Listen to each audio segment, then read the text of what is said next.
kasih saraf matanya agar tidak sampai terjadi kebutaan.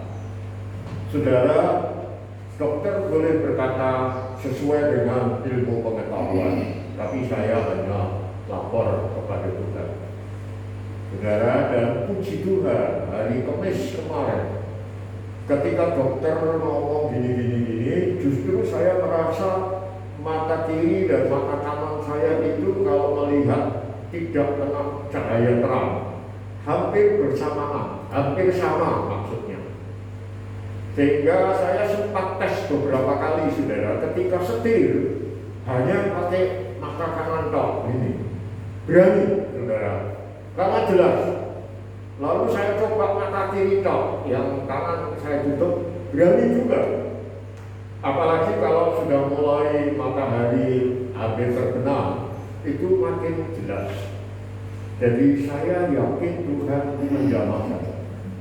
Dan puji Tuhan, hari Kamis itu tes mata saudara-saudara sudah turun luar biasa menjadi 21 dan 22. Dari 29 dan 30. Mata kiri justru yang balap 30. Saudara, puji Tuhan. Sehingga saya yakin ini diberi jarak waktu tes agak panjang. Biasanya 3 minggu, ini dikasih 1 bulan. Saudara, dan saya yakin Tuhan pasti jalan. Karena dulu sudah pernah 16, 17. Yang normal harus di bawah 20. Nah ini kan tinggal beberapa grade turunnya ya, 21 dan 22. Bentar lagi di bawah 20. Dan normal. Itu yang pertama, saudara. Jadi Tuhan dibuktikan kuasa Tuhan itu dengan ilmu kedokteran. Yang kedua, saudara, prostat. Beberapa hari, kurang lebih 1 minggu ini rasanya kok makin makin bergumul saya, karena kalau malam itu pipisnya beberapa kali, apalagi kalau AC-nya dingin, saudara, maka mempengaruhi. Kadang-kadang panas sakit begitu. Dan saya percaya Tuhan Engkau pasti tolong, karena glaukom dan prostat itu kontraindikasi, saudara. Mengobati glaukom, prostatnya membesar. Mengecilkan prostat, glaukomnya naik tinggi. Jadi kebingungan. Dokter mata sudah menganjurkan, Pak, cepat-cepat operasi saja prostatnya. Tapi saya bertahan, minta pada Tuhan, kalau boleh tidak operasi lagi. Umur saya sudah 73. Ya, orang operasi Tuhan, saya percaya kepada. Tadi malam Tuhan jawab saya. Semalaman saya tidur angker tanpa obat penenang, tanpa obat tidur, saudara, dan tidak tipis sama sekali sampai bangun pagi. Wow, itu luar biasa. Biasanya 3 sampai 4 kali setiap 2 jam terbangun tidur. Tapi tadi malam saya angker. Saya yakin Tuhan sudah jamah. Maka dari prostat. Amin. Beri kemuliaan bagi ya, demikian kesaksian dari Bapak Gembala. Tuhan bekerja luar biasa dalam kesehatan beliau. Tidak tampak seperti 73, Bapak. Tidak kelihatan. Baik, kita akan masih ada yang nanya, Bu? Jika tidak ada, kita akan membawa persembahan kita. Kita akan angkat dulu persembahan kita. Kita mau berdoa.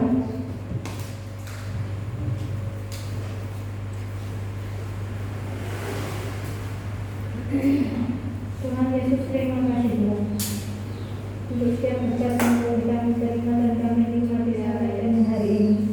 Kami memberikan yang terbaik yang kami dapat beri untuk kemuliaan di tempat ini. Biarlah Tuhan, bahwa hati kita kami senangnya oleh persembahan kami.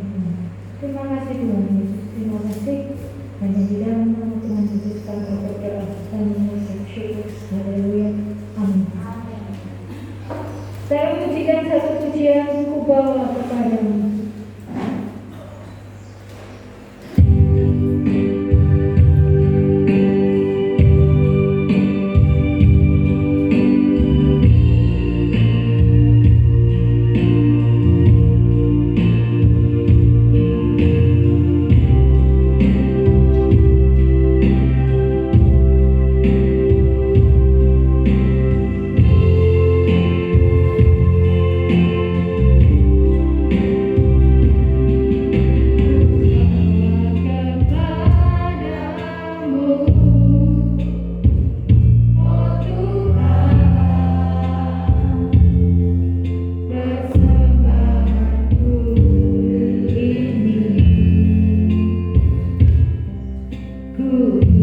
dengan satu pujian. Karena Engkau yang menyerah. Mari kita bangkit berdiri, kita menaikkan pujian.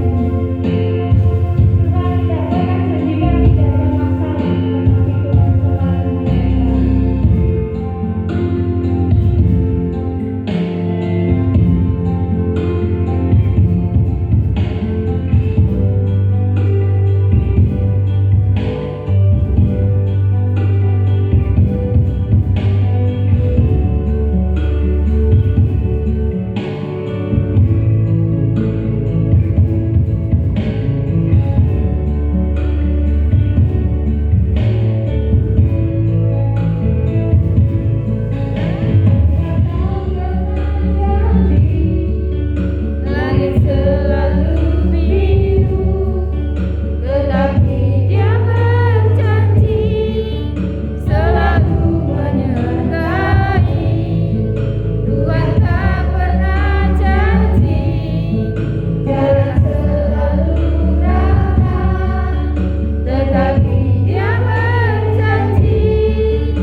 tetapi Bapak Rustan Purnama yang hendak menyampaikan firman-Mu Tuhan. Apa yang beliau sampaikan hanyalah daripada-Mu saja Tuhan. Terima kasih Tuhan Yesus. Hanya di dalam nama Tuhan Yesus kami bersyukur. Haleluya. Amin. Jangan duduk. Waktu selanjutnya kami persilakan Bapak Rustan untuk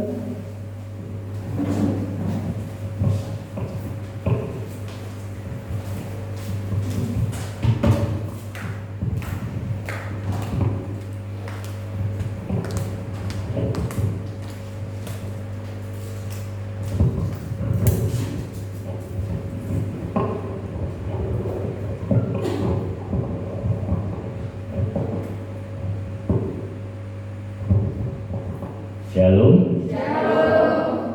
Terima kasih untuk Bapak Pendeta Paulus yang mempercayakan saya untuk menyampaikan firman Tuhan pada pagi hari ini. Sebelumnya seperti yang diutarakan Bapak Gembala, saya adalah salah satu penatua dari Gereja Induk di Gereja Bersama Klaten, dan yang tepatnya adalah majelis yang membawai PPI di tempat ini. Amin. Nama saya mungkin Bapak Ibu sekalian sudah tahu.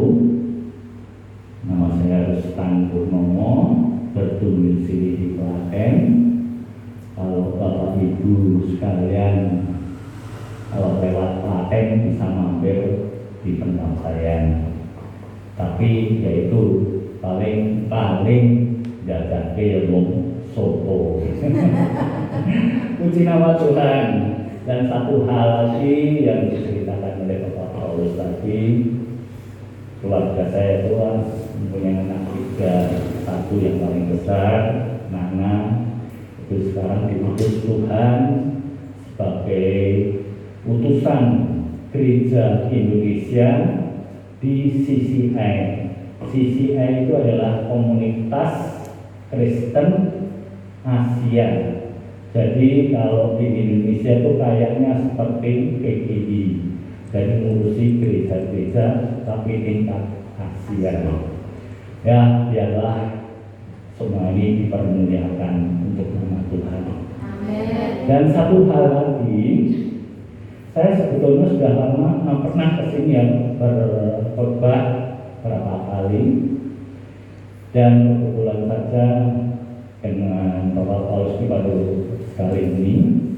Beliau sebetulnya adalah pendeta senior di Gereja Bersama Saudara. Saya sendiri kagum atas segala prestasi yang beliau pimpin di GIA Kudus ya. Jadi sebenarnya beliau adalah pendeta senior, tapi kok ya puji nama Tuhan, mau-maunya di gereja desa. Habis pimpin jemaat gede, terus pimpin gereja gede. Tapi puji nama Tuhan, semuanya itu adalah untuk kemuliaan nama Tuhan. Dan saya sendiri ya, Bapak Ibu mungkin menyadari dari latar pendidikan saya juga boleh dikatakan rendah ya rendah, tapi untuk kemuliaan nama Tuhan semua ditinggikan. Saya sendiri sebetulnya itu hanya lulusan S2 saudara. S2 itu dalam arti SD, SMP. SMA itu saya masuk sekolah SMA cuma 1 minggu. Benar saudara, waktu itu saya masih warga negara asing, dan ketika masuk ke SMA itu diharuskan mengurus surat izin dan sebagainya. Akhirnya saya mutung terus rasa sekolah ujung-ujungnya sekolah dua-dua ya mau dagang. Nah itulah, jadi saya bersyukur bisa melayani Tuhan ketika saya dipanggil Tuhan untuk menyampaikan firman Tuhan. Pada awalnya saya sendiri juga minder, takut. Masalahnya apa? Saya tuh kalau berbicara dengan banyak orang ini minder saudara. Tidak bisa ngomong apa yang saya ngomong itu kadang-kadang menyampaikan provokator. Tapi oleh karena kemurahan Tuhan, saya diberi kuasa oleh Roh Kudus untuk menyampaikan segala firman yang Tuhan inginkan menjadi saluran berkat untuk semuanya. Ini yang menjadikan saya keberanian untuk memberitakan Injil. Bahkan saya sendiri bukan di lingkungan gereja besar masuk saja, tapi banyak gereja yang memanggil untuk menyampaikan firman Tuhan pada diri saya. Ini adalah kemurahan Tuhan bagi saya. Dan sekali lagi saya ucapkan terima kasih untuk kepercayaannya Bapak Pendeta Paulus. Pada pagi hari ini saya bisa menyampaikan firman Tuhan di tempat ini. Baiklah, mari kita berdoa untuk firman Tuhan. Bapa surgawi, kami datang kepadamu pada pagi hari ini, merendahkan hati kami. Kami sadar kami manusia yang lemah, tidak berdaya tanpa Engkau ya Tuhan. Itu sebabnya Tuhan, saat ini kami sediakan hati kami di tengah-tengah ibadah kami untuk mendengarkan firman-Mu. Mari Tuhan, berbicara kepada kami. Biarlah firman-Mu akan menjadikan terang bagi setiap langkah kehidupan kami. Mari Bapa di surga, sampaikan apa yang menjadi kehendak-Mu untuk kami, dan biarkanlah Roh Kudus yang pada gilirannya akan menuntun kami melakukan setiap kebenaran yang Tuhan sampaikan, yang Tuhan karuniakan untuk kami pada kesempatan ini ya Bapa. Terima kasih ya Bapa. Hanya di dalam nama Tuhan kami Yesus Kristus kami panjatkan doa kami. Haleluya. Amin. Pagi hari ini judul khotbah saya adalah ibadah yang sesungguhnya. Ketika saya muda, maksud saya sebelum menikah, mengalami hal ini. Bagi saudara yang sudah dewasa, mungkin juga mengalami hal ini. Saat jatuh cinta, menyenangi seseorang, lalu mencoba mendekati si doi. Tetapi ketika berada di dekatnya dan mencoba berbicara sesuatu, rasanya susah sekali. Kadang pembicaraannya menjadikan membosankan. Kadang tidak tahu mau berbicara apa dengan si doi. Susah untuk dekat dengan dia, walaupun dekat dengan pujaan hati. Tetapi tidak merasa dekat, tidak nyambung, tidak connect.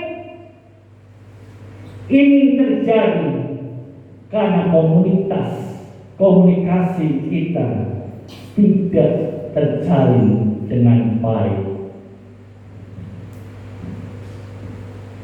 Dalam hubungan, jika komunikasi tidak terjalin, maka tidak bisa menikmati hubungan secara baik.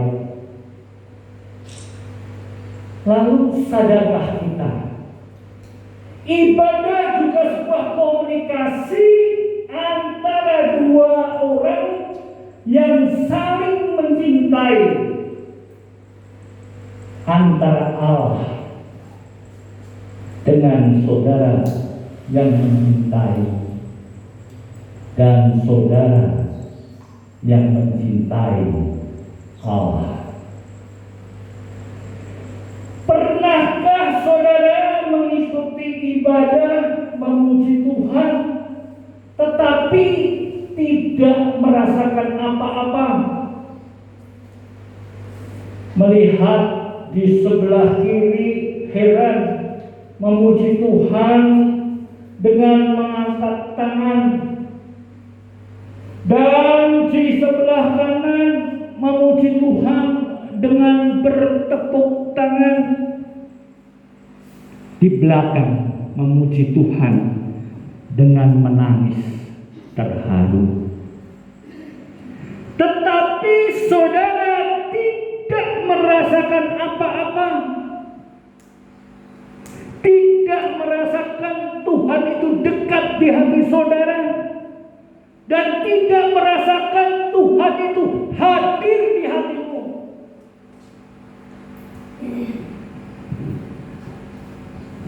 Tuhan dekat dan hadir di dalam setiap ibadah. Lalu apa yang salah? Bukankah ibadah begitu menyenangkan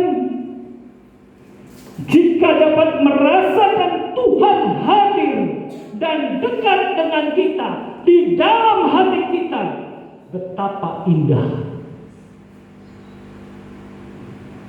Di dalam ibadah merasakan Tuhan menyentuh hati kita, dan pasti pulang membawa berkat-berkat dari Tuhan. Ada seorang wanita mengunjungi Tuhan Yesus secara singkat, merasakan dekat dengan Tuhan dan menerima serta dapat mengubah hidup wanita ini. Mari kita belajar merenungkan firman Tuhan pagi hari ini di dalam Lukas 7 ayat 36 sampai dengan 50. Lukas 7 ayat 36 sampai dengan 50. Seorang Farisi mengundang Yesus untuk datang makan di rumahnya. Yesus datang ke rumah orang Farisi itu lalu duduk makan. Di kota itu ada seorang perempuan yang terkenal sebagai seorang berdosa. Ketika perempuan itu mendengar bahwa Yesus sedang makan di rumah orang Farisi itu, datanglah ia membawa sebuah buli-buli pualam berisi minyak wangi. Sambil menangis ia pergi berdiri di belakang Yesus dekat kakinya, lalu membasahi kakinya itu dengan air matanya dan menyekanya dengan rambutnya. Kemudian ia mencium kakinya dan meminyakinya dengan minyak wangi itu.